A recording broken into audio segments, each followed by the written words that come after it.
మొట్టమొదటి చాప్టర్ చూద్దాము.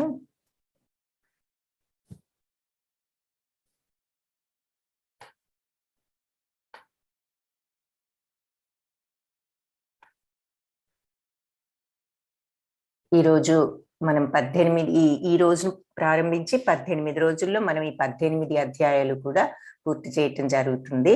సో మొట్టమొదటి అధ్యాయం ఇవాళ ఈరోజు చూస్తాము.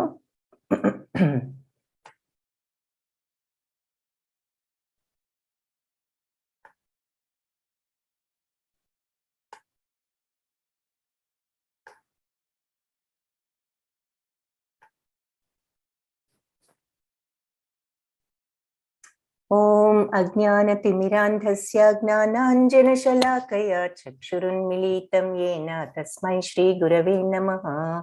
శ్రీ చైతన్య మనోభీష్టం స్థాపితం येन భూతలే స్వయం రూపః కదా మహ్యం దదాతి స్వపదాంతికం. నమో విష్ణుపాదాయ కృష్ణ ప్రేష్ఠాయ భూతలే శ్రీమతే భక్తి వేదాంత స్వామినితి నామినే. నమస్తే సారస్వతీ దేవి గౌరవాణి ప్రచారిణే నిర్విశేష శూన్యవాది పాశ్చాత్య దేశతారిణే. हे कृष्णा करुणा सिंधो दीनबंधो जगत्पते गोपेश गोपिका कांता राधा कांता नमोस्तुते. तप्त कांचन गौरांगी राधे वृंदावनेश्वरी वृषभानुसुते देवी प्रणमामि हरिप्रिये. जय श्री कृष्ण चैतन्य प्रभु नित्यानंद श्री अद्वैत गदाधरा श्रीवासादि गौर भक्त वृंद. हरे कृष्णा कृष्ण कृष्ण हरे हरे हरे राम राम राम हरे हरे. हरे कृष्ण. సో అందరికీ మరొకసారి స్వాగతం చెప్తూ మొదటి అధ్యాయానికి ఈరోజు మొట్టమొదటి అధ్యాయం ప్రారంభిద్దాము. ఇక్కడ మళ్ళీ నిన్న చెప్పుకున్నాము, ఇస్కాన్ రాధా గోవింద ఆలయం వారు మనకు ఫ్రీగా ప్రొవైడ్ చేసిన క్లాసెస్ ఇవి అని చెప్పేసి. International society for Krishna consciousness, ISKCON అంటే దాని యొక్క ఎక్స్పాన్షన్ అదనమాట. అంతర్జాతీయ కృష్ణ చైతన్య సంఘం అని తెలుగులో చెప్పుకోవచ్చు. దీనిని స్థాపించినది ప్రభుపాదలు అని ఆయన పేరు. పరమ పూజ్య ఏసీ భక్తి వేదాంత స్వామి ప్రభుపాద. ఏసీ అంటే అభయచంద్ర, అది ఇచ్చిన పేరు. భక్తి వేదాంత స్వామి ప్రభుపాద అన్నది ఆయన తరువాత తీసుకున్నటువంటి పేరు. ఆయన అంతర్జాతీయ కృష్ణ చైతన్య సంఘాన్ని, international society for Krishna consciousness ని 1966 జూలైలో అమెరికాలో స్థాపించడం జరిగింది. సో ఆయన బోధనల ఆధారంగా ఆయన పుస్తకం మనము ఫాలో అవుతున్నాము, భగవద్గీత యథాతథము. భగవద్గీతను ఆయన సంస్కృతం నుంచి తెలుగులోకి ఇంకా చాలా ఆయన ఇంగ్లీష్లోకి అనువదించారు. ఇప్పుడు అన్ని భాషల్లోకి కూడా అనువదించబడింది. భాష్యం కూడా మనకు ఉన్నది. మీరు PDF బహుశా చూసే ఉంటారు. సో మీరు ఆ PDF డౌన్లోడ్ చేసుకుని ఫాలో అవ్వండి. ఆయన యొక్క చిన్నతనం నుంచి వైష్ణవ కుటుంబంలో ఆయన జన్మించటం, ఆ తర్వాత ఆయన తన గురువు గారిని కలిసి ఆ గురువు గారి దగ్గర సరస్వతి ఠాకూర్ అని ఆయన గురువు గారి ఆదేశానుసారం ఆయన ఈ మన శ్రీకృష్ణుడి గురించి పాశ్చాత్యులకు తెలియదు కాబట్టి అన్ని ప్రపంచంలో అన్ని మూలలా కూడా భగవంతుని గురించి తెలియజేసే ఉద్దేశ్యం తో ఆయన గురువు గారి యొక్క ఆజ్ఞ మేరకు ఆయన అమెరికా వచ్చి ఏమీ లేకుండా చివరకు ఇంత పెద్ద సంస్థను స్థాపించటము, అది ప్రపంచంలో అన్ని వైపులా కూడా వ్యాపించటం విస్తారంగా జరిగింది. ఇక్కడ ఆయనను మనం కొంతమంది ప్రముఖులతో ఉన్న చిత్రాన్ని చూస్తున్నాము. తర్వాత ఆయన యొక్క అతి గొప్ప అకాంప్లిష్మెంట్ ఏమిటంటే ఈ ఇస్కాన్ సంస్థ ఇంత పెద్దది స్థాపించటమే కాకుండా ఆయన ఎన్నో పుస్తకాలు రాయటము. ఆ పుస్తకాలు దాదాపు 5 కోట్ల పైన ప్రచురించటం జరిగింది అన్ని భాషల్లోనూ ఇప్పటికీ చూస్తే. సో అది భాగవతము, భగవద్గీత, ఆ తర్వాత ఇంకా ఎన్నో పుస్తకాలను ఆయన అనువదించి వాటికి భాష్యం రాయటం జరిగింది. సో ఆయన వ్యవస్థాపకులు. ప్రస్తుతం ఉన్నది జయపతాక స్వామి, ఇస్కాన్ సంస్థకు అధినేత. ఆ తర్వాత మన మెంగళూరులో మనకి ఫ్రీగా ప్రొవైడ్ చేసినటువంటి ప్రభుజీ మ్యాంగ్లూర్ టెంపుల్ కి ఆయన ప్రెసిడెంట్ నామనిష్ట దాసు. వీరి వలన మనము ఈ ఉచిత క్లాసెస్ తీసుకునేటటువంటి సౌకర్యం మనకి ఏర్పడింది. తర్వాత మన శ్రీ వాసాంగన్ దాస్ ప్రభుజీ, ఈయన తెలుగు విభాగానికి మరియు కన్నడ విభాగానికి ఆయన అధిపతి, టెంపుల్ యొక్క మేనేజర్ కూడా ఆయన. సో వీరందరినీ ఒక్కసారి మనము తలుచుకుని వారికి కృతజ్ఞతలు చెప్పుకుంటూ మన క్లాస్ని ప్రారంభిద్దాము. సో ఇక్కడ మొట్టమొదటగా అసలు భగవద్గీత అంటే ఏమిటంటే ఎక్కడ జరిగింది, ఏమిటి, ఎవరు చెప్పారు అన్నది చాలా మందికి తెలిసే ఉంటుంది. ఒక్కసారి మళ్ళీ సమీక్షిద్దాం. భగవద్గీత వ్యాసుడు రచించిన మహాభారత ఇతిహాసంలో ఒక ఉపాఖ్యానము. అవునా? సో అంటే వ్యాసుడు మహాభారతాన్ని ఆయన రచించారు, వ్యాస మహర్షి అన్నది మనందరికీ కూడా తెలిసిన విషయమే. మోస్ట్ ఆఫ్ అస్ మనందరికీ తెలుసు. సో ఇవన్నీ ఏమిటంటే ఇక్కడ ఇతిహాసాలు అని కొన్ని ఉంటాయి కదా, ఆ ఇతిహాసాలులో మహాభారతం కూడా ఒక ఇతిహాసం అని అంటాము. సో అందులో మనకు ఈ భగవద్గీత కూడా మహాభారతంలోనే చెప్పబడింది అన్నమాట. సో ఇక్కడ ఏమిటి అంటే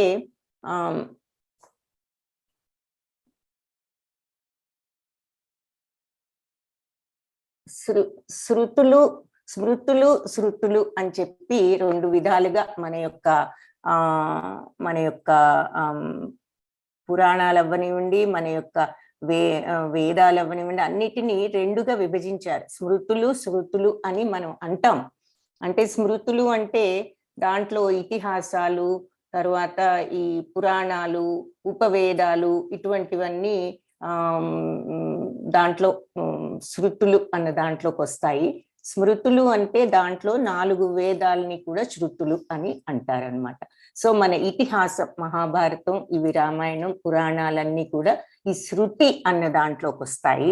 స్మృతి అంటేనేమో 4 వేదాలు. సో అది ముఖ్యంగా ముందుగా మీరు ఎవరైనా బ్రీఫ్ గా తెలుసుకోవాలంటే ఇది స్మృతులలోకి ఇవి వస్తాయి. ఏవి? మన ఇతిహాసాలు, పురాణాలు, ఇవన్నీ ఉపవేదాలు, ఇవన్నీ స్మృతులు. శృతి ఏది అంటే 4 వేదాలు శృతులు. సో జస్ట్ మీకు ఒక బ్రీఫ్ ఇన్ఫర్మేషన్. ఇదేమి భగవద్గీత చదువుతున్నాం కాబట్టి ఆ భగవద్గీత యొక్క ఆరిజిన్ చెప్తున్నాను. సో ఆ స్మృతుల నుంచి మనకు ఇతిహాసాలు వచ్చాయి. ఇతిహాసాలు ఏమిటి అంటే భారతము, రామాయణము, వీటిని ఇతిహాసాలు అంటాం. సో ఈ మహాభారత ఇతిహాసంలో ఇది ఒక ఉపాఖ్యానము, అంటే ఇది ఒక పార్ట్ ఆఫ్ ద మహాభారతం అని అర్థం. ఈ మహాభారతంలో ఎన్ని పర్వాలు ఉన్నాయి? మొత్తము 18 పర్వాలు ఉన్నాయి. ఓకే, సో ఈ 18 పర్వాలు మొదటి 2.5 పర్వాలను కూడా నన్నయ్య గారు రచించారు సంస్కృతంలో. అయితే 3వ పర్వం అరణ్య పర్వంలో ఉన్నప్పుడు ఆయన అది వదిలేయటం జరిగింది. ఎందుకు వదిలేశారనే దాని గురించి చాలా కథలు ఉన్నాయి. ఆ తర్వాత ఆయన వదిలేసిన అరణ్య పర్వాన్ని కంప్లీట్ చేయకుండా నెక్స్ట్ పర్వం నుంచి స్టార్ట్ చేసి తిక్కన గారు అంటే వ్యాస మహర్షి రాసినటువంటి మహాభారతాన్ని తెలుగులోకి అనువదించిన వాళ్ళు వీళ్ళనమాట. మీరు చదువుకునే ఉంటారు. సో ఆయన 4వ పర్వం నుంచి 15 పర్వాలు ఆయన పూర్తి చేయటం జరిగింది. మొత్తం అంతా 18 పర్వాల వరకు. చివరికి ఎర్రా ప్రగడ అనేటటువంటి ఆయన వచ్చి ఆ నన్నయ్య గారు వదిలేసినటువంటి ఆ అరణ్య పర్వాన్ని కంప్లీట్ చేశారు. సో ఈ ముగ్గురు కవిత్రయం అంటాము. వీళ్ళ ముగ్గురు కూడా ఈ మహాభారతాన్ని అప్పట్లో వాళ్ళు వ్యాస మహర్షి రాసిన భారతాన్ని తెలుగులో అనువదించడం జరిగింది. సో అది మన తెలుగులో ఉన్న మహాభారతం యొక్క అనువాద చరిత్ర. సో ఇందులో 6వ పర్వం ఏది అంటే భీష్మ పర్వం అంటారు, 6వ పర్వాన్ని. ఆ భీష్మ పర్వంలో 25 ఒక్కొక్క పర్వంలో ఎన్నో అధ్యాయాలు ఉంటాయన్నమాట. అధ్యాయాలు అంటే చాప్టర్స్. పర్వం అంటే మనము ఇంగ్లీష్ లో క్యాంటో అని చెప్పుకోవచ్చు. సో అలా గ్రూప్ ఆఫ్ చాప్టర్స్ ని క్యాంటో అంటాము, అలాంటి తెలుగులో పర్వము అంటాం. సో 18 పర్వాలు ఉన్నాయన్నమాట. సో ఈ 18 పర్వాల్లో 6వ పర్వం భీష్మ పర్వం. ఈ పర్వంలో 25వ చాప్టర్ నుంచి 25వ అధ్యాయం నుంచి 42వ అధ్యాయం వరకు 18 అధ్యాయాలుగా ఈ భగవద్గీతను పొందపరిచారు అని చెప్తున్నారు. సో 18 చాప్టర్స్ ఈ 6వ పర్వంలో ఉన్నాయి. ఎక్కడి నుంచి స్టార్ట్ అయ్యాయి అంటే 6th పర్వంలో 25th చాప్టర్ నుంచి 42nd చాప్టర్ వరకు, 25వ చాప్టర్ నుంచి 42వ అధ్యాయం వరకు 18 అధ్యాయాలు కూడా భగవద్గీత. సో ఈ భగవద్గీత వేద జ్ఞాన సారము మరియు ముఖ్యమైన ఉపనిషత్తులలో ఒకటి. గీతోపనిషత్ అని కూడా మనము అంటాము. భగవద్గీత గీతోపనిషత్గా కూడా ప్రసిద్ధి చెందింది. మహాభారత కథను వ్యాస మహర్షి శిష్యుడైన వైశంపాయన ముని జనమేజయ మహారాజుకి, అంటే పరీక్షిత్ మహారాజు ఎవరు? అభిమన్యుడి కుమారుడు. అభిమన్యుడు ఎవరు? అర్జునుడి కుమారుడు. సో ఈ జనమేజయ మహారాజు అర్జునుడికి ముని మనమడు అవుతాడనమాట. సో ఆ పరీక్షిత్ మహారాజు యొక్క కొడుకు అయినటువంటి జనమేజయ మహారాజుకి వైశంపాయన ముని, వ్యాస మహర్షి శిష్యుడే అయిన వైశంపాయన ముని, ఆయన వివరించారనమాట ఈ మహాభారత కథను. మహాభారత యుద్ధ ప్రారంభంలో అర్జునుడి కోరికపై శ్రీకృష్ణుడు రణభూమి మధ్యకు అర్జునుడు అడుగుతాడు, రథాన్ని తీసుకెళ్లి 2 సైన్యాల మధ్య పెట్టు అని. సరే, ఎందుకు యుద్ధం జరుగుతోంది కురుక్షేత్రంలో అనేది ఎవరికైనా తెలియని వాళ్ళు ఉంటే అందరికీ తెలిసే ఉంటుంది. కౌరవ పాండవుల మధ్య ఉన్నటువంటి ఈ కలహం వలన వాళ్ళకి యుద్ధం అనేది సంప్రాప్తించింది. సో ఈ యుద్ధంలో కూడా వాళ్ళ కోరిక ప్రకారము పాండవుల పక్షంలో శ్రీకృష్ణుడు ఉండటం జరుగుతుంది. సో ఇక్కడ ఆయన రథసారథి పార్థ అనే పేరు అర్జునుడికి ఉన్నది. అందుకనే ఆ అర్జునుడి యొక్క రథసారథి కాబట్టి పార్థసారథి అనే పేరు కూడా ఉన్నది శ్రీకృష్ణుడికి. సో ఆయన కోరికపై శ్రీకృష్ణుడు రణభూమి మధ్యకి రథాన్ని తీసుకొచ్చాడు. అయితే తీసుకొచ్చిన తర్వాత అక్కడ అందరినీ చూసిన తర్వాత బంధువులు, గురువులు, స్నేహితులు అందరూ కూడా కనిపించారు అర్జునుడికి. అప్పుడు రాజ్యం కోసం వాళ్ళని చంపటం ఆయనకి నిష్ప్రయోజనం అనిపించి శ్రీకృష్ణుడితో అర్జునుడు నా కర్తవ్యం ఏమిటి, వీళ్ళందరినీ నేను ఎలా చంపాలి అని అడిగాడు. అలా అర్జునుడికి మరియు శ్రీకృష్ణ భగవానుడికి జరిగినటువంటి సంభాషణే భగవద్గీత. ధృతరాష్ట్రుడు, అతని కార్యదర్శి మరియు రథసారథి అయిన సంజయుడికి మధ్య జరిగిన సంభాషణగా భగవద్గీత మొదలవుతుంది. సో సంభాషణ అనేది కృష్ణార్జునుల మధ్య జరుగుతుంది. అర్జునుడు అడగటం, శ్రీకృష్ణుడు సమాధానం చెప్పటం. అయితే ధృతరాష్ట్రుడు, ఆయన యొక్క కార్యదర్శి రథసారథి అయిన సంజయుడు, వీళ్ళిద్దరు మధ్య కూడా జరుగుతోంది సంభాషణ. అంటే సంజయుడు ధృతరాష్ట్రుడికి ఈ యుద్ధంలో జరిగేదంతా కూడా వర్ణిస్తున్నారు. మీకు అందరికీ తెలిసే ఉంటుంది, ధృతరాష్ట్ర మహారాజు దుర్యోధనుడి యొక్క తండ్రి, అంధుడు, ఆయనకి కనిపించదు. కాబట్టి ఆయన యొక్క కార్యదర్శి అయినటువంటి సంజయుడు సత్పురుషుడు అవ్వటము, వ్యాస మహర్షి యొక్క ప్రియ శిష్యుడు అవ్వటంతో ఆయనకు జరిగేదంతా కూడా అక్కడే ఉన్నా కూడా ధృతరాష్ట్రుడి దగ్గర ఆయనకు అంతా కూడా కంటి ముందు కనిపిస్తోంది. మనకి గనక తెర మీద ఒక సినిమా కనిపించినట్లు ఆయనకు అంతా కూడా కనిపించేటటువంటి శక్తి ఉన్నది. అందుకని ఆయన జరిగినట్లు ఈయనకు వివరిస్తాం కూడా అలా మొదలవుతుంది భగవద్గీత ప్రారంభం. సో మొత్తం 18 అధ్యాయాలు ఉన్నాయి. ఒక్కొక్క అధ్యాయానికి ఒక్కొక్క యోగం అని పేరు. సో యోగము అంటే ఏమిటి అంటే భగవంతునితో కాంటాక్ట్ పెట్టుకోవటం, భగవంతునితో కనెక్షన్, అదే యోగా. సో మన యొక్క మైండ్ భగవంతుని మైండ్తో ఎప్పుడైతే సమైక్యం అవుతుందో అది యోగా అని చెప్పుకోవచ్చు అన్నమాట. సో ఒక్కొక్క అధ్యాయానికి ఒక్కొక్క యోగం అని పేరు పెట్టారు. సో 18 అధ్యాయాలు ఉన్నాయని చెప్పుకున్నాము. మొదటి 6 అధ్యాయాలు కూడా అర్జున విషాద యోగము, సాంఖ్యయోగము, కర్మయోగము, జ్ఞానయోగము, ఇవన్నీ ఇవన్నీ చూస్తాం రోజుకొకటి. ఈ రోజు అర్జున విషాద యోగం చూస్తాం. అయితే ఇక్కడ ఏమిటి అంటే ఫస్ట్ 6 అధ్యాయాలు కర్మయోగంగా చెప్పారు. తర్వాత 7 నుంచి 12 మధ్యలో ఉన్న 6 అధ్యాయాలు కూడా భక్తి యోగం అని చెప్పారు. చివరి ఉన్నటువంటి 6 అధ్యాయాలు 13 నుంచి 18 వరకు జ్ఞాన యోగం అని చెప్పడం జరిగింది. సో ఈ భగవద్గీతలో అది 18 అధ్యాయాలు. ఎన్ని శ్లోకాలు ఉన్నాయి అంటే మొత్తం 700 శ్లోకాలు ఉన్నాయి ఈ భగవద్గీతలో. ఈ 700 శ్లోకాల్లో ధృతరాష్ట్రుడు పలికినది ఒకటి, సంజయుడు 41 శ్లోకాలు, అర్జునుడు 84, శ్రీకృష్ణుడు 574. సో ఇవి సంఖ్యలు అన్నమాట. ఈ 700 శ్లోకాల్లో ఎవరు ఎన్ని చెప్పారు అన్నదానికి. సో ఇక్కడ మనకు ఈ గీతామహత్యం అన్నది శ్రీ ఆదిశంకరాచార్యులు రాసినటువంటి ఇది గీతామహత్యం. దీని గురించి మనం ఒకసారి చూద్దాము. అంటే ఈ గీత ఎంత, దీనివల్ల మనకి ఏమొస్తుంది ఈ గీతను తెలుసుకోవటం వల్ల అన్నది మనం ఈ శ్లోకంలో చూస్తాం, ఈ గీతామహత్యంలో.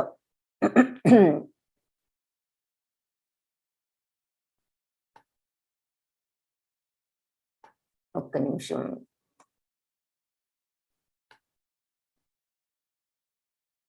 మీకు చూపిస్తాను.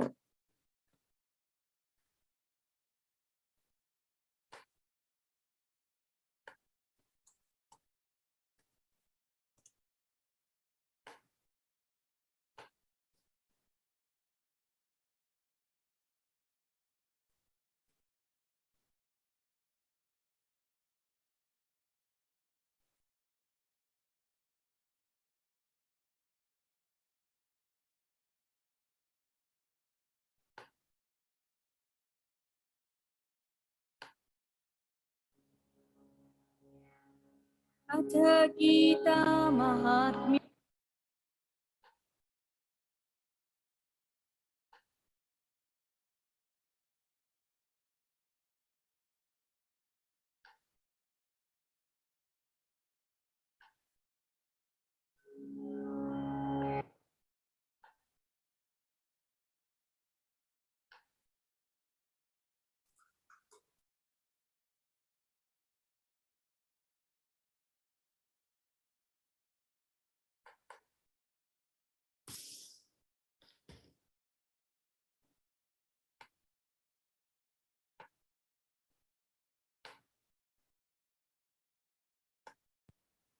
సో ఇది గీతా మహత్యం ఒక్కసారి చూద్దాము. अथ गीता महात्म्या गीता शास्त्रम् इदं पुण्यं या पठेत् त्रयता पुमान् विष्णुपदम् अवाप्नोति भयशोकादिवर्जित. సో ఇక్కడ ఏం చెప్తున్నారు, మీరు చూసే ఉంటారు, మీకు పోస్ట్ చేశారు ఇది మీ యొక్క దీంట్లో. అది ఎవరైతే ఒక గీతాశాస్త్రం ఇదం పుణ్యం ఎప్పటే ప్రయతాపుమన్ అంటే ఎవరైతే దీనిని భక్తితో ఈ గీతను అధ్యయనం చేస్తారో వాళ్లకు విష్ణుపాదం అవాప్నోతి ప్రాప్తమవుతుంది విష్ణుపదం. అలాగే భయశోకాది వర్జిత, వాళ్ళు భయం నుంచి శోకం నుంచి వర్జిత బయటపడతారు అని చెప్తున్నారు. ఏమిటి ఈ భయము శ్లోకము అనేది అంటే అంటే మనకు ఈ దాని గురించి అంటే ఈ జగత్తు ఈ మిజరీ నుంచి అన్నిటి నుంచి కూడా బయటపడతారు అని చెప్పి ఈ గీతా శాస్త్రాన్ని తెలుసుకున్న వాళ్ళు భక్తితో దీనిని అధ్యయనం చేసిన వాళ్ళకు విష్ణు పదం పొందుతారు, భయ శోకాల నుంచి విముక్తులవుతారు. విష్ణు పదం అవాప్నోతి భయ శోకాదివర్జిత गीताध्ययनशीलस्य प्राणायामपरस्य च नैव सन्ति हि पापानि पूर्वजन्मकृतानि च. సో ఇదేంటి, దీని అర్థం ఏమిటంటే గీతాధ్యయనశీలస్య ఎవరైతే దీనిని చాలా శ్రద్ధగా ప్రాణాయామ పరస్యచ శ్రద్ధగా ఎవరైతే దీనిని చదువుతారో నైవ శాంతి పాపాన్ని పూర్వజన్మ కృతానిచ వాళ్లకు పూర్వజన్మ పాపాలేవి కూడా అంటవు అని చెప్పి చెప్తున్నారు. వాళ్ళ యొక్క పాపాలన్నీ కూడా కడిగి వేసినట్లుగా అవుతుంది. ఎందుకు? భగవంతుని యొక్క కృప వలన వాళ్ళకు పూర్వజన్మ పాపాలన్నీ కూడా కడిగినట్లుగా అయిపోతాయి. మలా నిర్మోచనం పుంసా జలస్నానం దినే దినే సహృద్గీతాంబసి స్నానం సంసారమలనాశనం. సో ఇది ఎవరైతే మనం స్నానం చేసి మన శరీరం మీద మురికిని ఎలా అయితే వదిలించుకుంటామో, అలాగే ఈ గీతా గంగోత్రిలో గనక మనం గీతా గంగాలో మనం గనక స్నానం చేసినట్లయితే ఈ భవ సాగరంలో ఉన్నటువంటి ఈ మురికంతా కూడా నాశనం అయిపోతుంది అని చెప్తున్నారు. ఈ గీతామృత స్నానం గనక మనం చేస్తే మన సంసార మలనాశనం కూడా జరుగుతుంది. మనకు ఈ ఇహలోకంలో వచ్చినటువంటి ఈ మురికి అంటే మన పాపాలు అవ్వనివ్వండి, ఏదైనా అవనివ్వండి, మన కల్మషాలు అవ్వనివ్వండి, అవన్నీ కూడా నాశనం అవుతాయి. గీత సుగీత కర్తవ్యా కిమన్యే శాస్త్ర విస్తరే యా స్వయం పద్మనాభస్య ముఖ పద్మాదినిశ్రుత. సో భగవద్గీత ఎవరు చెప్పారు? సాక్షాత్తు భగవంతుడైనటువంటి శ్రీకృష్ణుడితో చెప్పబడింది కాబట్టి ఇది చదివితే అసలు యాక్చువల్లీ వేరే వేదాలు కూడా చదవాల్సిన పని లేదు. గీతాసు గీత కర్తవ్య కిం అన్యై శాస్త్ర విస్తరై. ఇక ఇది చదివితే వేరే వేరే శాస్త్రాలు ఏమి కూడా చదవవసరం లేదు. స్వయం పద్మనాభస్య, స్వయంగా పద్మనాభుడు అంటే ఎవరు? పద్మనాభుడు అంటే కమలము, నాభి నుంచి కమలం వచ్చి ఆ కమలంలో బ్రహ్మ జన్మించారన్నది మీ అందరికీ చాలా మందికి తెలిసే ఉంటుంది, శ్రీ మహావిష్ణువుకి. అందుకని పద్మనాభుడు అని ఆయనకు బిరుదుంది. ఈ స్వయంగా పద్మనాభుడే చెప్పినటువంటిది ఇది. ముఖ పద్మ వినిశ్రిత, ఆయన యొక్క ఆయనే స్వయంగా చెప్పారు. కాబట్టి ఈ గీతా శాస్త్రాన్ని చదివిన వాళ్ళు ఇక వేరే వేదాలు ఏది కూడా దేనిని కూడా చదవాల్సిన అవసరం లేదు అని చెప్తున్నారు. ఈ రోజుల్లో మరి మన అందరం ఎంతో బిజీ అయిపోయాం. ఈ వేదాధ్యయనాలంటే చదవటం ఇవన్నీ కూడా చాలా కష్టమైన పని. కాబట్టి అదేమీ చేయలేకపోయినా మనం ఈ ఒక్క భగవద్గీత పుస్తకాన్ని చదువుకుని దీని యొక్క సారాన్ని గ్రహించగలిగితే మనకు అది చాలు, ఇంకా వేరే ఏమీ అక్కర్లేదు అని చెప్తున్నారు. కాబట్టి ఎందుకు? సాక్షాత్తు భగవంతుడు ఇది ఒక జీవన విధానం ఎలా ఉండాలి. భగవద్గీత అంటే చాలా మంది ఏదో చివరిలో మనం విరక్తి, ఏదో సన్యాసం స్టేజ్ లో చదువుకోవాలి, లైఫ్ లో లాస్ట్ లో చదువుకోవాలి, పోయినప్పుడు పెట్టాలి, ఇలాంటి కొన్ని ఐడియాస్ మనలో ఉంటూ ఉంటాయి. అది కాదు, మొదటి నుంచి కూడా అసలు భగవద్గీత మన జీవన విధానం ఎలా ఉండాలి, ఎలా ప్రవర్తించాలి, ఏ రకంగా మన ఆలోచన ఉండాలి అన్నది చెప్తుంది. కాబట్టి ఇది ఎంత తొందరగా మనం తెలుసుకుంటే అంత మంచిది.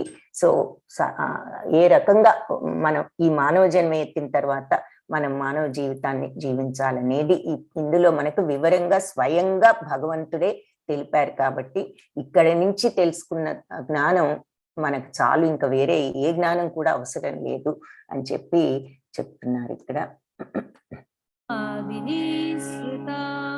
భారతామృత సర్వస్వం విష్ణుర్వక్త్ర ద్వినిశ్రితం గీతా గంగోదకం పీత్వా పునర్జన్మ న విద్యతే.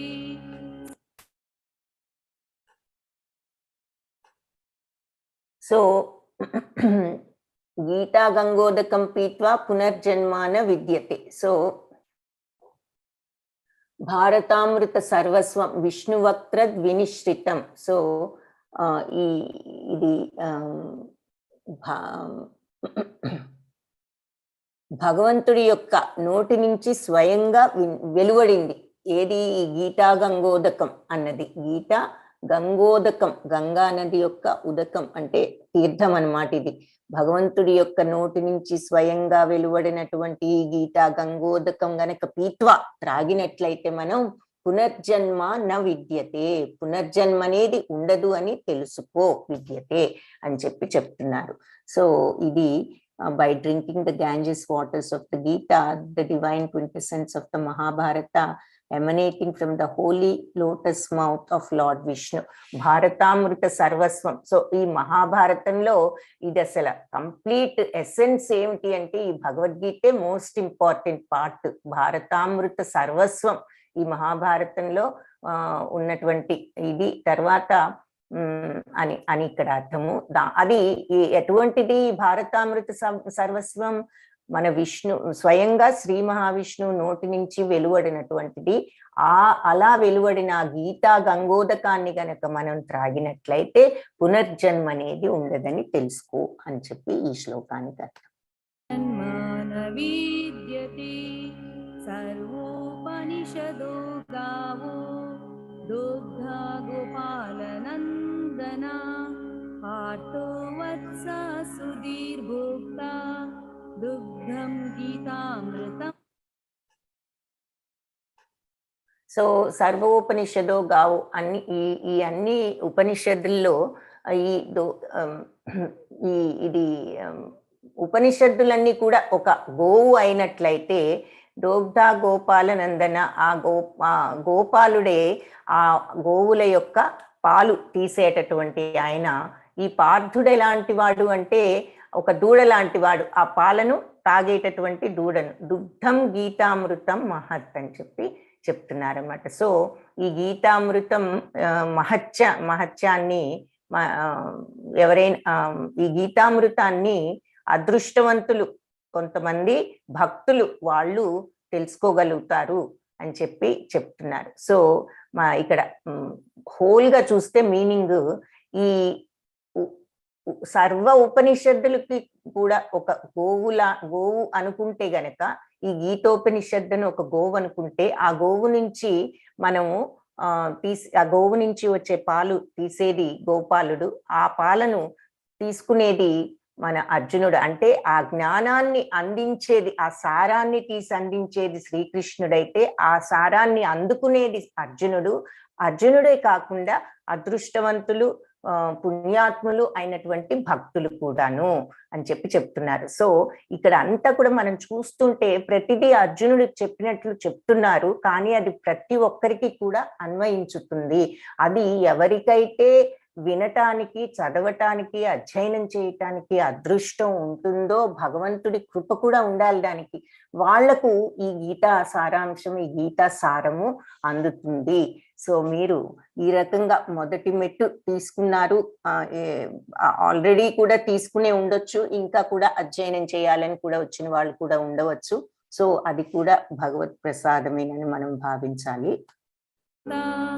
दुग्धं गीतामृतं महात् एकं शास्त्रं देवकी पुत्रगीतम् एको देवो देवकी पुत्र एवा एको मन्त्रस्तस्य नामानि यानि కర్మాపీకం తస్య.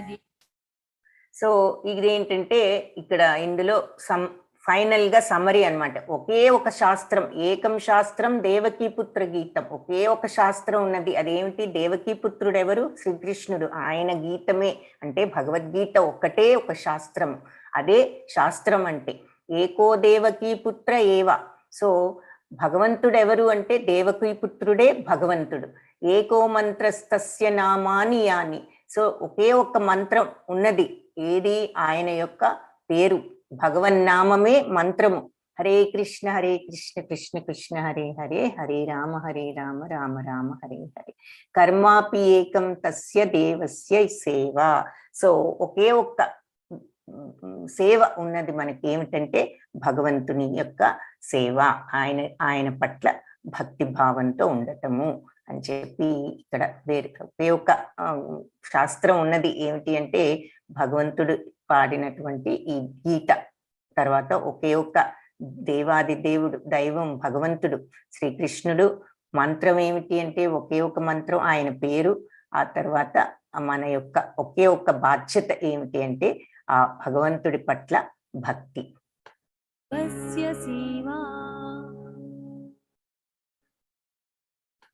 సో ఇది గీతా మహత్యం మీకు పోస్ట్ చేసే ఉంటారు. సో అది చూపించాలనేటటువంటి ఉద్దేశంతో మీకు ఇది చూపిస్తున్నాను.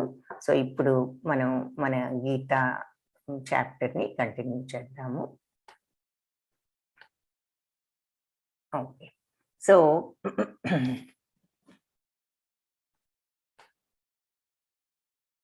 ఇది గీతామృతం. సో అర్జున విషాద యోగము, ఇది ఈ ప్రథమ అధ్యాయము. సో ఇక్కడ మొట్టమొదటి శ్లోకం ధృతరాష్ట్ర ఉవాచ. ధృతరాష్ట్ర ఉవాచ ధర్మక్షేత్రే కురుక్షేత్రే సమవేతాయుయుత్సవః మామకా పాండవాశ్చైవ కిమకుర్వత సంజయ. ధృతరాష్ట్రుడు ఏమంటున్నాడు? ధర్మక్షేత్రే కురుక్షేత్రే. ఇక్కడ చూపిస్తున్నారు అంధుడైన ధృతరాష్ట్రుడు ఆయన యొక్క కార్యదర్శి అయినటు రథసారథి అయిన సంజయుడు పక్కనే ఉన్నాడు, కూర్చుని ఆయన అడుగుతున్నాడు అనమాట. ఇక్కడ చూపిస్తున్నారు యుద్ధ రంగంలో రథంలో ఉన్నటువంటి కృష్ణార్జునులను ఆయనకు కనిపిస్తున్నారు. మన సంజయుడికి ఆయనను అడుగుతున్నారు. ఈయన చెప్తున్నారు, ఏమంటున్నాడు? మొట్టమొదటిది ఒక్కొక్క శ్లోకం ఉంది ధృతరాష్ట్రుడికి, అది ఫస్ట్ది. భగవద్గీత మొదలయ్యేదే ధృతరాష్ట్రుడి ఉవాచతో. ఉవాచ అంటే మాట అని, పలుకు అని. ధృతరాష్ట్ర ఉవాచ ధర్మక్షేత్రే కురుక్షేత్రే సమవేతాయుయుత్సవః మామకా పాండవాశ్చైవ ఇమకుర్వత సంజయ. సో ధర్మక్షేత్రమైనటువంటి ఈ కురుక్షేత్రంలో సమవేతాయుయుత్సవః అందరూ కూడా సమావేశం అయ్యారు. దేనికి సమావేశం అయ్యారు అంటే మామక పాండవాశ్చైవ, నా వాళ్ళు. మామక అంటే నా వాళ్ళు, పాండవులు, శైవ అంటే నా వాళ్ళు, పాండవులు కూడా కిమకుర్వత సంజయ, ఏమి చేస్తున్నారు సంజయ అని చెప్పేసి అడుగుతున్నాడు అనమాట. ఈ ధర్మక్షేత్రమైనటువంటి కురుక్షేత్రంలో మరి నా వాళ్ళు, నా పాండవులు కూడా సమావేశం అయ్యారు, ఏం చేస్తున్నారు అని అడుగుతున్నాడు. అంటే ఇక్కడ అర్థం ఏమిటి అంటే, నా వాళ్ళు పాండవులు అంటున్నాడు అంటే ఆయనకు తన అక్కడే భేదం చూపిస్తున్నారు. పాండవులు ఎవరు? తన తమ్ముడి పిల్లలే. కానీ ఆయనకు అసలు వాళ్ళు చేసే తప్పు పనులను ఎదుర్కొనే శక్తి గాని, అడ్డగించే శక్తి గాని, విపరీతమైనటువంటి అభిమానంతో ఆయన ఏది ధర్మం అని మనసులో తెలిసినా కూడా కొడుకులకు చెప్పలేకపోబట్టి ఇది ఇంత దూరం రావటం జరిగింది. ఆయనకు కూడా మనసులో ఆ స్వార్థం అనేది ఉండబట్టి ఆయన తన తమ్ముడు పిల్లలను వేరుగా చూస్తూ తన యొక్క పిల్లలు నా వాళ్ళని పాండవులని సంబోధించటం ఇక్కడ మనం గమనించాలి. ఆయన యొక్క మనస్తత్వాన్ని మనం అక్కడ అర్థం చేసుకోవచ్చు. ఆయన యొక్క ఏం జరుగుతోంది సంజయ, సమావేశమయ్యారు ఈ ధర్మక్షేత్రమైన కురుక్షేత్రంలో. సమవేత యుయుత్సవ, అందరూ కూడా ఉత్సాహంగా యుద్ధానికి వెళ్ళారు. ఏం జరుగుతోంది? నా వాళ్ళు పాండవులు కూడా ఉన్నారు. అంటే యుద్ధానికి వెళ్ళిన వాళ్ళు యుద్ధం చేయక ఏం చేస్తారు? యుద్ధానికి కదా వెళ్తారు. కానీ అడగటంలో అర్థం ఏమిటి మరి అంటే ఆయనకున్న ఆందోళన మనం చూస్తున్నాం అనమాట. అంటే రెండు విషయాలు తెలుస్తున్నాయి అక్కడ. ఆయనకున్నటువంటి భేదభావము ఒకటి, తన పిల్లలని, తర్వాత తమ్ముడు పిల్లలని. ఆ తర్వాత మనకు రెండో విషయం ఏమిటి అంటే ఆయన యొక్క ఆందోళన కూడా మనము చూస్తున్నాం అన్నమాట ఇక్కడ. సో ఇది ఇక్కడ ఈ శ్లోకానికి ముఖ్యమైనటువంటి అర్థము. ఆ తర్వాత ఈ ధర్మక్షేత్రము అని చెప్పి దీనికి అసలు ఎందుకు వచ్చింది అనంటే, ఆ ధర్మం అనేది, ఈ కురుక్షేత్రం అనేది ఒక ధర్మభూమి. కురు అంటేనే అసలు యాక్షన్, పని, కర్మ.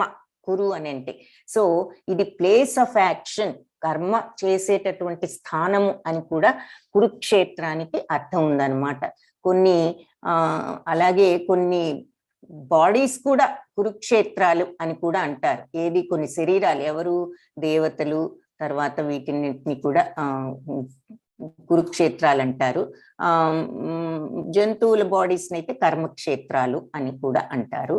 సో ఏదైనా ఇక్కడ మనం ముఖ్యంగా తెలుసుకోవాల్సింది కురుక్షేత్రము అని అంటే అది పని, ధర్మక్షేత్రం. ఎందుకు అంటే అక్కడ ధర్మం అనేది ఉన్నది. సంజయ అంటే చివర్లో పేరు సంజయ్ అయినా జయ అనే దాంతో ఎండ్ అవుతుంది ఫస్ట్ శ్లోకం, అది గమనించండి. సో ధర్మం అనేది ఉన్నది, అందుకే జయ అన్న దాంతో ఎండ్ అవుతుందని కూడా కొందరు అంటారనమాట ఈ మొట్టమొదటి శ్లోకాన్ని. సో అట్లా చాలా అర్థాలు చెప్తూ ఉంటారు. బట్ ఇక్కడ మనం చూడాల్సింది ఏమిటి అంటే, ఆయన కురుక్షేత్రం అంటే అది కర్మక్షేత్రం. ఈ కురుక్షేత్రంలో ఎన్నో జరిగాయి కాబట్టి దానికి ధర్మక్షేత్రం అని కూడా పేరు ఉన్నదన్నమాట ఈ కురుక్షేత్రానికి.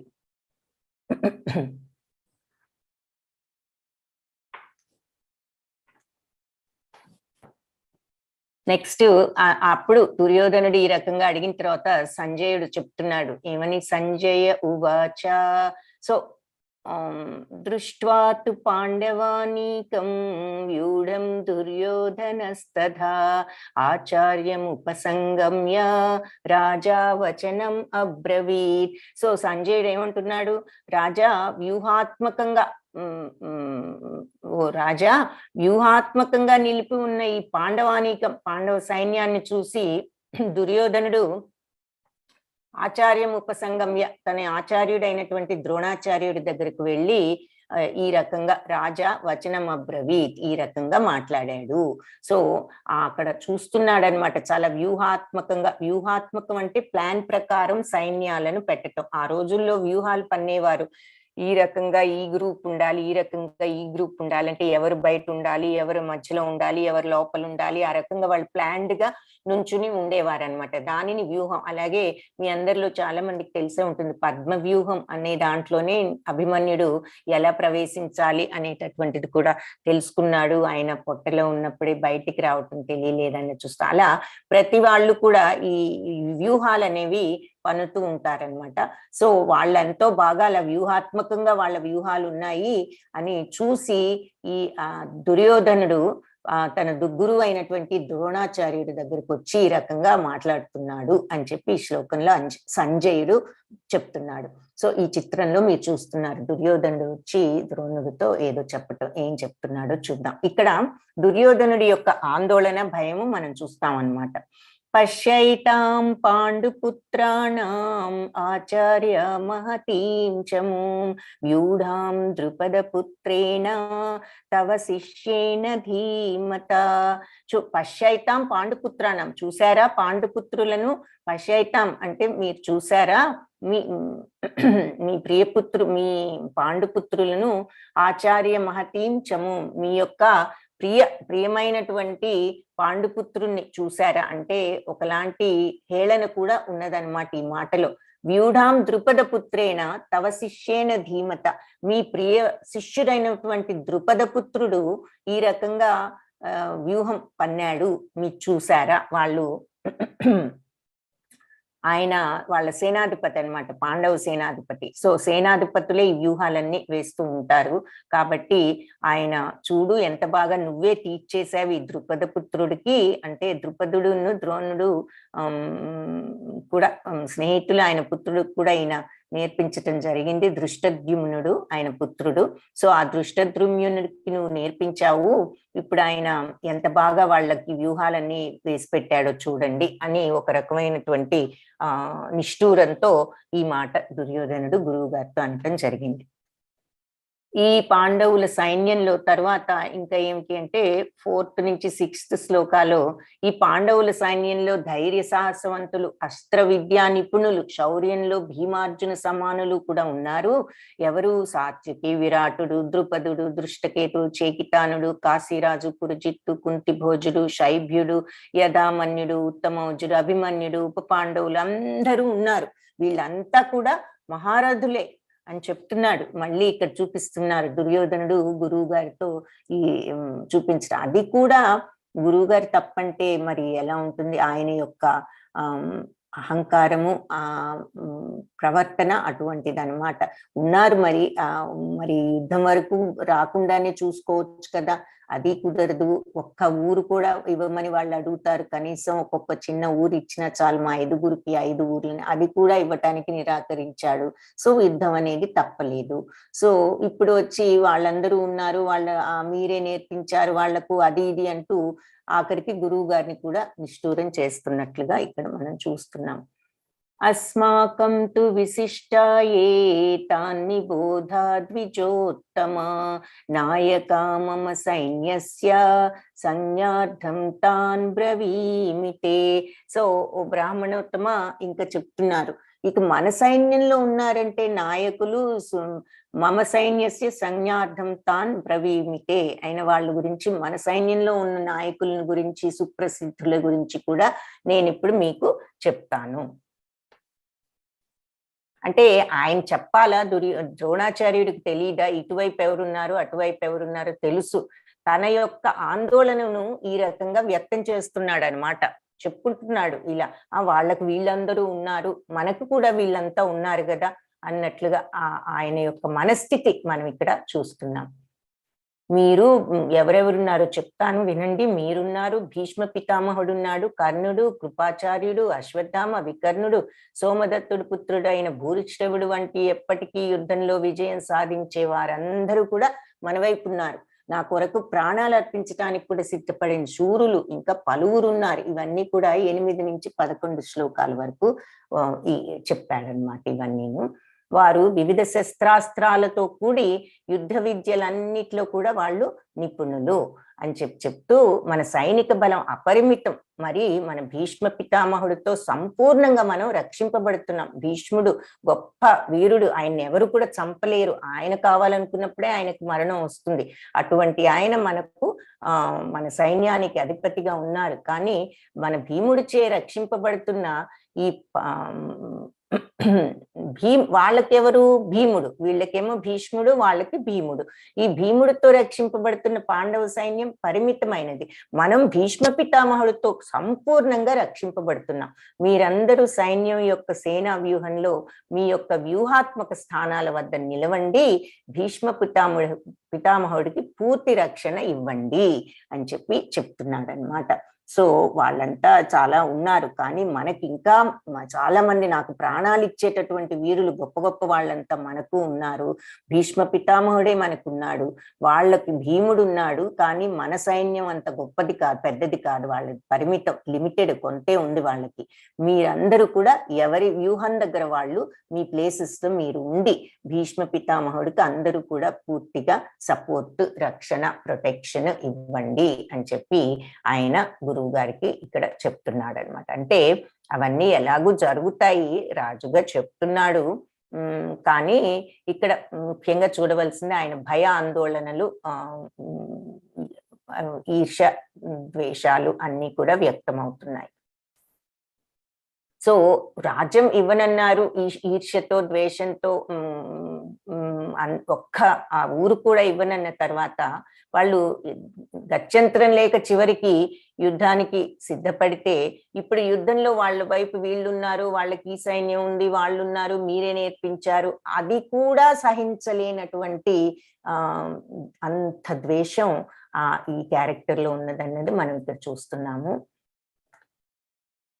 ఆ ద్వేషం, ఈర్ష్య అవి ఎంత మనిషిని దిగజార్చుతాయన్నది మనం ముందు ముందు ఈ భగవద్గీతలో భగవంతుడు మనకి చెప్తా ఉంటారు, ఈ భగవద్గీతలో చూస్తాము. అప్పుడు కురువంశ మహాపరాక్రమవంతుడు, సో 12th 13th శ్లోకాస్ లో ఇది చెప్తున్నారు. మహాపరాక్రమవంతుడు, వృద్ధ పితామహుడు అయిన భీష్ముడు దుర్యోధనుడికి సంతోషం అంటే ఆయనకి ఇలా భయాందోళనతో ఉన్నాడు కాబట్టి అతనికి కొంచెం ఉత్సాహం కలిగించాలి, సంతోషం కలిగించాలి, కొంచెం మూడ్ మార్చాలి, పాపం మరీ ఇదిగా ఆందోళనతో ఉన్నాడు అని చెప్పి ఆయన సింహగర్జన వంటి ధ్వని కలిగేటట్లుగా తన శంఖాన్ని పెద్ద శబ్దంతో పూరించారట. మన భీష్మ పితామహుడిని చూస్తున్నాం ఇక్కడ చిత్రంలో. ఆయన పూరించేటప్పటికీ ఆ వెంటనే శంఖాలు, వివిధ వాద్యాలు, బేరులు, శృంగాలు అన్నీ కూడా ఒక్కసారి మ్రోగించడం జరిగింది. ఆ సంఘటిత ధ్వని అంటే ఆ కంబైన్డ్ సౌండ్స్ అనమాట. అన్ని సౌండ్లు ఒక్కసారి వచ్చేసరికి ఆ సౌండ్ కూడా చాలా భీకరంగా ఉన్నది అని చెప్తున్నారు. సో ఈ యుద్ధ ప్రారంభ శంఖనాదాలన్నిటినీ కూడా 12th నుంచి 19th శ్లోకాస్ వరకు వర్ణించారు.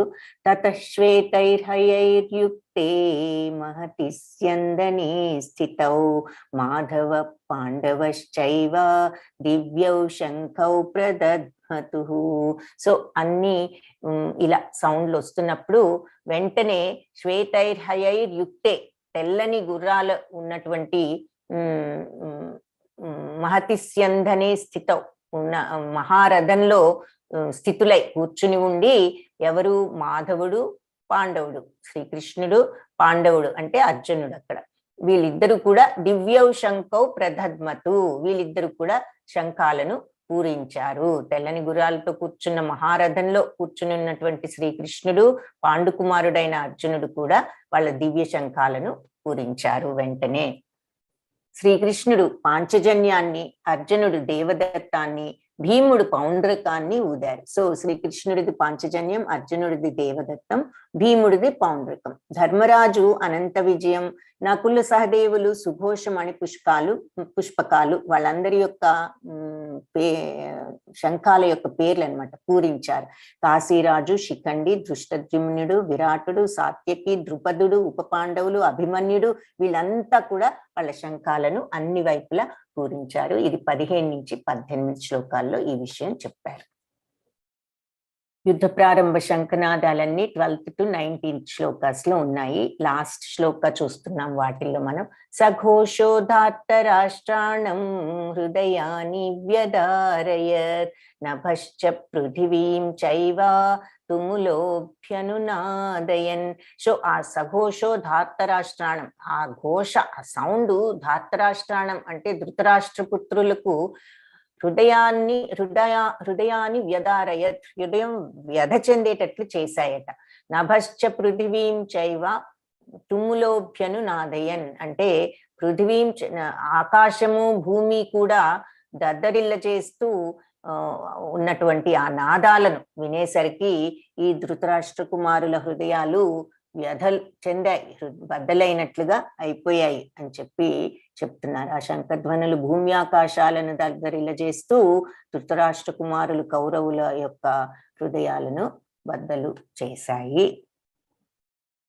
ఇక్కడ మళ్ళీ మనకి అధవ్యవస్థితాన్ దృష్ట్వా ధార్తరాష్ట్రాన్ కపిధ్వజః ప్రవృత్తే శస్త్ర సంపాతే ధనురుద్యమ్యన్ పాండవః ఋషికేశం తదా వాక్యం ఇదమాహా మహీపతే. సో రాజా, అప్పుడు పాండుసుతుడైన అర్జునుడు జెండాపై హనుమంతుడు కపిధ్వజ అంటే జెండాపై హనుమంతుడి యొక్క చిహ్నం కలిగి ఉన్న రథంలో కూర్చుని గాంధీవాన్ని ఎత్తిపెట్టి యుద్ధ సన్నద్ధులై ఉన్న దుర్యోధనాదులను చూసి శ్రీకృష్ణుడితో ఇలా అన్నాడట. సో వెంటనే గాంధీవాన్ని ఎత్తి పెట్టుకున్నాడు, రెడీగా పెట్టుకుని దుర్యోధనుల్ని మరి మిగతా వాళ్ళందరినీ చూసి శ్రీకృష్ణుడితో అప్పుడు ఇలా అన్నాడు అర్జునుడు. ఏమని? అర్జున ఉవాచ సేనయోర్ ఉభయోర్మధ్యే రథం స్థాపయ మే అచ్యుత యావదేతాన్ నిరీక్షేహం యోద్ధుకామానవస్థితాన్ కైర్మయా సహ యోద్ధవ్యం అస్మిన్ రణసముద్యమే. సో సేనయోర్ ఉభయోర్ మధ్య, ఈ రెండు సేనల మధ్యలో, ఉభయ సేనల మధ్యలో రథం స్థాపయం అచ్యుత, రథాన్ని తీసుకువెళ్ళి నిలుపు అచ్యుత, చ్యుతుడు కానివాడా, నాశనం లేనివాడా అంటే శ్రీకృష్ణుడి యొక్క పేరు అచ్యుత అని అడుగుతున్నాడు. రెండు సైన్యాల మధ్య రథాన్ని తీసుకువెళ్ళు. యావదేతాన్ నిరీక్షేహం యోద్ధు కామానవస్థితాన్. సో తద్వారా ఇక్కడ నేను కైర్మయో సహయోద్ధవ్యం అస్మిన్ రణ సముద్యమే. సో నేను ఈ తీసుకువెళ్ళి అక్కడ పెడితే ఈ యుద్ధంలో నేను ఎవరెవరితో యుద్ధం చేయవలసి ఉంటుందో ఒక్కసారి చూసే అవకాశం నాకు కలుగుతుంది. సో గాంధీవాన్ని పట్టుకుని మధ్యలోకి తీసుకువెళ్ళు, నేను ఒకసారి చూస్తాను, ఆ చూసిన తర్వాత నేను అంటే ఎవరెవరు ఉన్నారో ఒక్కసారి చూస్తాను అని చెప్పి అడుగుతాడు. అంటే తెలుసు, కానీ అక్కడ వాళ్ళ వ్యూహాలను బట్టి ఎవరున్నారు ఏమిటి మధ్యలోకి తీసుకువెళ్ళు చూస్తాను అని అడుగుతాడు. అప్పుడు సంజయుడు ఇక్కడ మళ్ళీ చెప్తున్నాడు, ఇదంతా మీకు గుర్తుంటే ముందుగా చెప్పుకున్నాం, ఈ జరిగేదంతా కూడా కళ్ళకు కట్టినట్లుగా సంజయుడు అక్కడ ధృతరాష్ట్రుడికి అంతఃపురంలో వివరిస్తున్నాడు ఆయన సభలో.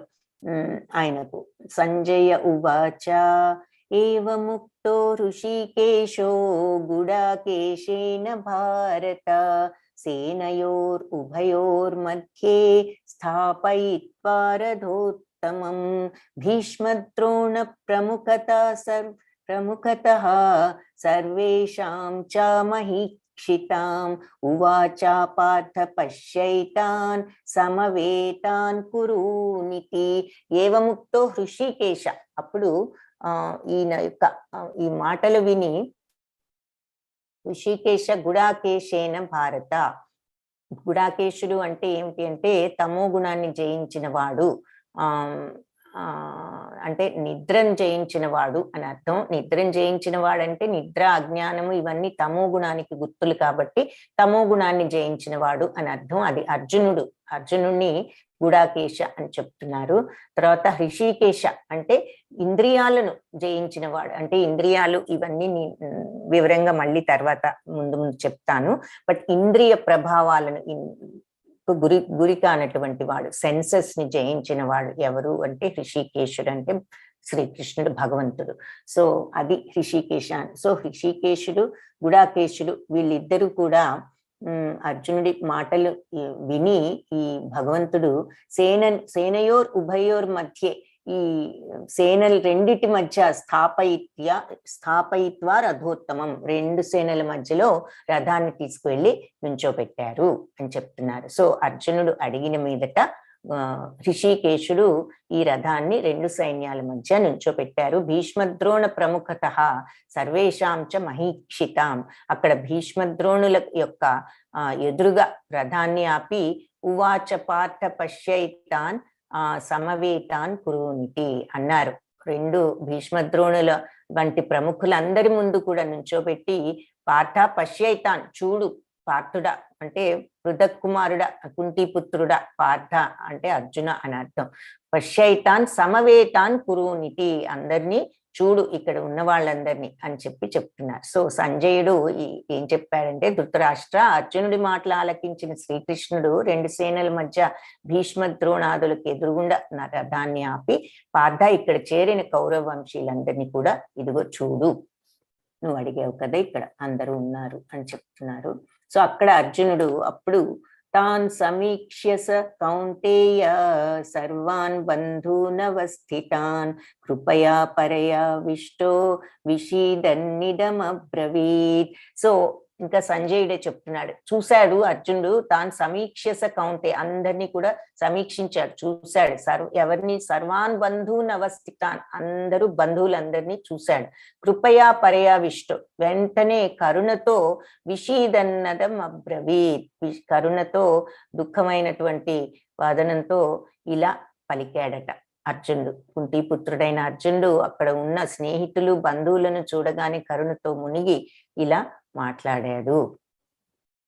ఇక్కడ చూస్తున్నాము అర్జునుడు దుఃఖంతో ఉండటము, చెప్పటము శ్రీకృష్ణుడికి. అర్జునుడిలో ఉన్నటువంటి ఆ దయాభావం, కరుణ. అర్జునుడు ఏమన్నాడు? కృష్ణ, యుద్ధాసక్తులుగా ఎదురుగుండా ఉన్న నా యొక్క ఈ రిలేటివ్స్, చుట్టాలను, నా వాళ్ళందరినీ చూడగానే నా అవయవాలు తడబడిపోతున్నాయి, నోరు ఎండిపోతోంది, శరీరం గగుర్పాటుతో కంపిస్తోంది, గాంధీవం కూడా చేతిలోంచి జారిపోతోంది, నా దేహం మండిపోతుంది, నిలబడటానికి శక్తి లేదు, నా మనస్సంతా కూడా తల్లడెళ్ళిపోతుంది అని చెప్పి 28 నుంచి 30th శ్లోకాస్లో అక్కడ అర్జునుడు తన స్థితిని వర్ణించటం చూస్తామన్నమాట. అని చెప్తున్నాడు, నాకు ఇది చూడగానే నా పరిస్థితి పరిస్థితి ఇలా ఉంది అని ఇక్కడ బొమ్మలో కూడా చూపిస్తున్నారు. అర్జునుడు ఉన్నటువంటి స్థితి శ్రీకృష్ణుడికి ఆయన చెప్పుకోవడం. సో ఇది ఆయన అవయవాలు కంపించడం, నోరెండిపోవటం, దేహం మొత్తం కంపిస్తోంది, వెంట్రుకలని రోమాంచితమయ్యాయి, గాంధీవం జారిపోతుంది, చర్మం మండిపోతుంది, కాళ్ళు నిలబడలేకుండా ఉన్నాను, నా మనసు కూడా అంత భ్రమతో అయోమయ అవస్థలో ఉన్నారు అని. సో అప్పుడు శ్రీకృష్ణుడు చెప్తూ ఇంకేమంటున్నాడో చూద్దాం.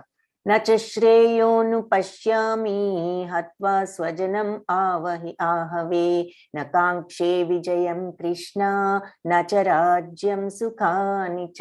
సో కృష్ణ, ఈ యుద్ధంలో నా వాళ్ళందరినీ చంపటం ద్వారా నేను ఏ విధంగా నచ శ్రేయోను పశ్యామి, నాకు అసలు ఏం శ్రేయస్సుందో నాకేం కనపడట్లేదు, నాకు అర్థం అవ్వట్లేదు. అంటే హత్వా స్వజనం ఆహవే, స్వజనం నా స్వజనులందరినీ కూడా హత్వా, వాళ్ళందరినీ చంపిన తర్వాత వచ్చేటటువంటి సుఖం ఏమిటో నాకేమీ తెలియటం లేదు. నకాంక్షే విజయం, నాకు ఏ విజయము వద్దు కృష్ణ. నచరాజ్యం, నాకు రాజ్యం వద్దు కృష్ణ. సుఖానిచ, నాకు ఏ సుఖాలు కూడా వద్దు అని చెప్తున్నాడు. ఈ విధంగా నా వాళ్ళందరినీ స్వజనులందరినీ కూడా హతమార్చటం ద్వారా వచ్చే శ్రేయస్ ఏమిటో నాకు అసలు తెలియటం లేదు, అర్థం కావటం లేదు. నాకు విజయం వద్దు, రాజ్యము వద్దు, ఈ సుఖాలు నాకు అక్కర్లేదు అని ఇక్కడ అర్జునుడు చెప్తున్నాడు. ఇంకా ఏమంటున్నాడు? సో మొట్టమొదటి ఏమో రాజ్య సుఖాలు వద్దంటున్నాడు. రెండవది పాపం, అంటే వీళ్ళందరినీ చంపడం వల్ల నాకేం సుఖం వస్తుంది, నాకు అక్కర్లేదు అంటున్నాడు ఆ సుఖం. ఇక్కడేమో పాపభీతి గురించి చెప్తున్నాడు. పాపమేవాశ్రయేదస్మాన్ హత్వైతాన్ ఆతతాయినః తస్మాన్నార్హా వయం హంతుం ధార్తరాష్ట్రాన్ స్వబాంధవాన్ స్వజనం హి కథం హత్వా సుఖినః స్యామ మాధవ. సో పాపమేవాశ్రయేదస్మాన్, ఇటువంటి దుర్మార్గులను చంపితే నాకు, వాళ్ళు దుర్మార్గులైనా కూడా నాకు పాపమే వస్తుంది. తస్మాన్ నార్హావయం హంతుం ధార్తరాష్ట్రాన్ స్వబాంధవాన్, కాబట్టి ధృతరాష్ట్రపుత్రులు మరియు బంధువులను చంపటం మనకు తగదు, మాకు తగదు. వాళ్ళని ధార్తరాష్ట్రాన్ స్వబాంధవాన్ తస్మాన్ నార్హావయం హంతుం, వాళ్ళని హతం చేయటం మాకు తగదు. స్వజనం హి కథం హత్వా సుఖిన శ్యామ మాధవ, స్వజనులందరినీ చంపటం ద్వారా వచ్చేటటువంటి సుఖం మాకు ఎలా ఉంటుంది, ఆ సుఖంతో మేము ఎలా ఉంటాం, ఏమిటి లాభం అని చెప్పి అడుగుతున్నాడు అనమాట. ఇటువంటి దుర్మార్గులు అయినా కూడా అంటే దుర్మార్గులు అక్కడ ఎవరు అంటే దుర్యోధనుడు వాళ్ళను అంటున్నాను. మాకు పాపం వస్తుంది, ధృతరాష్ట్రపుత్రుల్ని మరి బంధువుల్ని చంపటం కూడా మాకు తగదు. సో ఈ మా స్వజనాలందరినీ చంపటం వల్ల మాకు కలిగే లాభం ఏమిటి, మేము ఏ రకంగా సుఖంగా ఉండగలం, ఇది పాపము.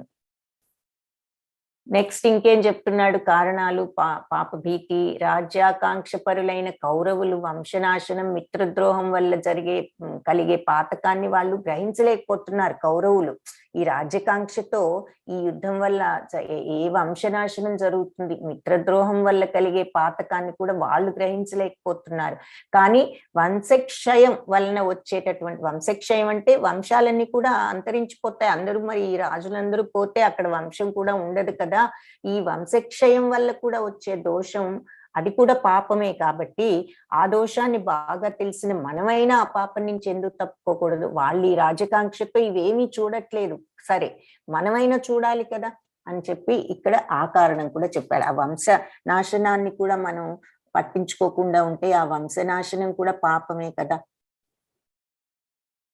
అంటున్నాడు. తర్వాత ఇంకేమంటున్నాడు? కుటుంబ సాంప్రదాయాలు అంటే కులక్షయే ప్రణశ్యంతి కులధర్మా సనాతనాః ధర్మే నష్టం కులం కృత్స్నం అధర్మోభిభవత్యుత.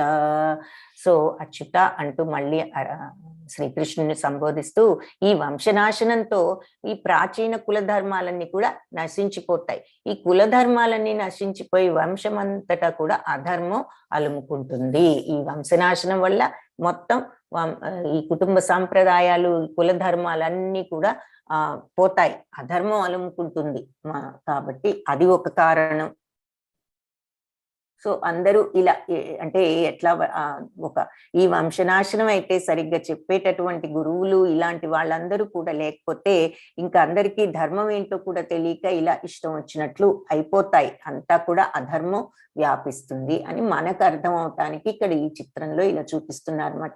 ఇలా ఇలా అన్ని సరి అయినటువంటి లక్షణాలు, ధర్మం అనేది పోయి ఇలా అయిపోతుంది అన్నట్లుగా మనకు అర్థం అవ్వాలని చెప్తున్నారు. అక్కడ అర్జునుడి పాయింట్ ఏంటంటే ఇలా ధర్మం అనేది పోయి అధర్మం అలుముకుంటుంది, ఈ కుల ధర్మాలన్నీ కూడా నశించిపోతాయి వంశనాశనాలతో అని చెప్తున్నాడు. సో అది ఒక కారణం అన్నమాట, కుటుంబ సంప్రదాయాలన్నీ నశించిపోతాయి. చివరికి అర్జునుడు ఈ అన్ని కారణాల వల్ల అనిశ్చయ స్థితిలో ఉన్నాడు. యది మామ ప్రతీకారామశస్త్రం శస్త్రపాణయ ధార్తరాష్ట్రారణీహన్యో స్తన్మే క్షేమాతరం భవేత్.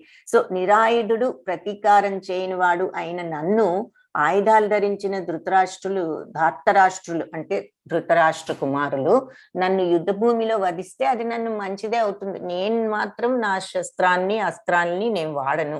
నన్ను వాళ్ళు చంపితే చంపనివ్వు, అది నాకు మంచి అవుతుంది. నేను పాపం చేయను, వాళ్ళు చంపితే చంపుతారు, అది వాళ్ళ పాపం, నాకు మంచిదే అని చెప్పి అర్జునుడు ఇక యుద్ధం చేయటానికి అక్కడ అయిపోతాను, నేను ఇక ఈ అస్త్రాలను నేను ధరించను అని చెప్పి నాకు ధరించాలని లేదు అని చెప్పి ఒక రకమైన అనిశ్చయ స్థితిలో ఉన్నాడు. సంజయుడు ఇప్పుడు మళ్ళీ చెప్తున్నాడు. సంజయ ఉవాచ ఏవముక్త్వార్జున సంఖ్యే రథోపస్థ ఉపావిశత్ విసృజ్య సశరం చాపం శోక సంవిఘ్న మానసః. పాపం ఇక్కడ అర్జునుడి యొక్క స్థితిని సంజయుడు వివరిస్తున్నాడు. ఏవముక్త్వార్జున సంఖ్యే రథోపస్థ ఉపావిశత్. ఆయన ఇలా చెప్తూ రథంలో కూర్చున్నాడు. ఏది విసృజ్య సశరం చాపం, మొత్తం బాణాలను వాటిని అన్నిటినీ కూడా పక్కన పెట్టేశాడు. విసృజ్య అన్నిటినీ కూడా విసర్జించాడు అనమాట. అంటే పక్కన పెట్టేసి శోక సంవిఘ్న మానసః, శోక దుఃఖ వదనంతో దుఃఖంతో కూర్చున్నాడు.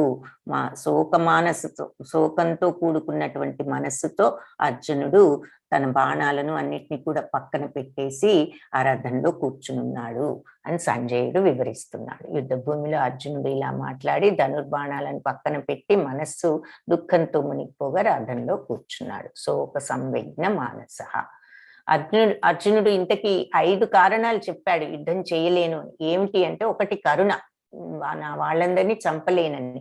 ఏది అందరినీ పరిశీలించిన తర్వాత ఈ 5 కారణాలు చెప్పాడు. కరుణ, తర్వాత పాపభీతి, వీళ్ళందరినీ చంపితే నాకు పాపం కాదా, తర్వాత అసలు ఈ సుఖమేమిటి, భోగం ఏమి లేదు, వీళ్ళందరినీ చంపి వచ్చే రాజ్యంతో నాకు సుఖమేముంది, లేదు, పాపం చుట్టుకుంటుంది, వంశాన్ని నాశనం చేస్తాం, వంశనాశనం జరుగుతుంది, దానివల్ల అధర్మాలు పెరిగిపోతాయి. ఇకపోతే నెక్స్ట్ చాప్టర్ లో మనకి అనిశ్చయత, వీటన్నిటి వల్ల ఇక్కడ కూర్చున్నాడు దుఃఖంగా, బాణాలను అన్నిటినీ పక్కన పెట్టి రథంలో. మనకి నెక్స్ట్ చాప్టర్ లో ఆయన యొక్క అనిశ్చయ స్థితిని చూస్తాం అన్నమాట. సో అది ఈ 5 కారణాలు, వీటన్నిటి వలన అర్జునుడు యుద్ధం చేయను అనేటటువంటి ఒక దీనికి వచ్చాడు.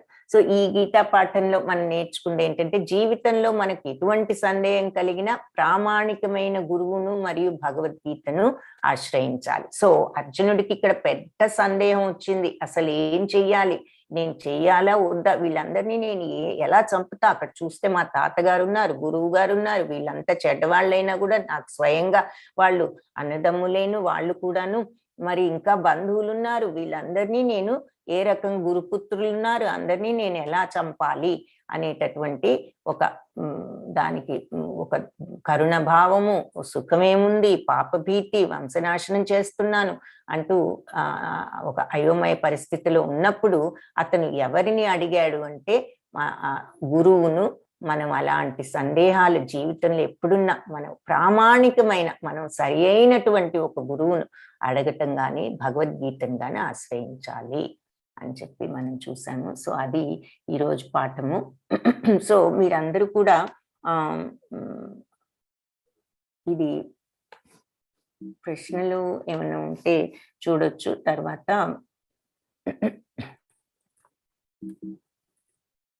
వైష్ణవ ప్రణామం చేసిన తర్వాత క్వశ్చన్స్ ఏమైనా ఉంటే చూద్దాము. తర్వాత మీకు పోల్ అనేది కూడా ఒకటి ఇస్తూ ఉంటాను నేను క్లాస్లో. ఇది కూడా క్వశ్చన్ అండ్ ఆన్సర్స్, ఇది క్విజ్ కాదు. అదొక్కటి మాత్రం మీరు అందరూ కూడా క్లియర్ గా గమనించండి. ఇది మీకు ప్రాక్టీస్ అన్నమాట. ఎంతవరకు మీకు ఈ చాప్టర్ అర్థమైంది అనేది తెలియటానికి మీకు క్విజ్ కూడా ఒక ప్రాక్టీస్ టెస్ట్ లాగా ఉంటుంది. ఇది క్లాస్లో, దీనిని పోల్ అంటాము, అది క్విజ్. సో అది మీరు సెపరేట్ గా తీసుకుంటారు, క్లాస్ లో తీసుకోరు. అది మీరే క్లిక్ చేసి ఇన్స్ట్రక్షన్స్ ప్రకారం నిన్న చూపించాము, మీరు ఎలా తీసుకోవాలో మీకు ఇన్స్ట్రక్షన్స్ అన్ని వాట్సాప్ గ్రూప్ లో పోస్ట్ చేస్తారు, దాని ప్రకారం తీసుకోండి. కానీ ఇక్కడ ఏంటంటే క్లాస్ లో మీరు జస్ట్ ఒక చిన్న పోల్ లాంటిది పెడతాను, కొన్ని క్వశ్చన్స్ మీరు ఆన్సర్ చేయగలిగితే చేయండి. వాంఛా కల్పతరుభ్యశ్చ కృపా సింధుభ్య ఏవ చ పతితానాం పావనేభ్యో వైష్ణవేభ్యో నమో